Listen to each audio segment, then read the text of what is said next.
আলহেরা হাসপাতাল কর্তৃক আয়োজিত আজকের বার্ষিক ক্রীড়া ও সাংস্কৃতিক অনুষ্ঠান 2026 সবাইকে স্বাগত জানাচ্ছি। আজকের অনুষ্ঠানের সম্মানিত সভাপতি ও আলহেরা হাসপাতালের সম্মানিত প্রতিষ্ঠাতা পরিচালক ডাক্তার মোহাম্মদ আবুল হোসেন স্যার ইতিমধ্যে আমাদের মাঝে এসে উপস্থিত হয়েছেন এবং ফিতা কেটে আজকের অনুষ্ঠানের আনুষ্ঠানিক উদ্বোধন করেছেন।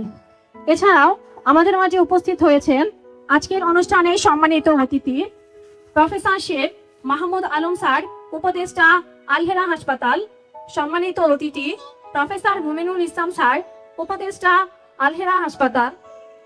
আমি সকলকে সবিনয় অনুরোধ জানাচ্ছি তাদের আসন গ্রহণ করার জন্য।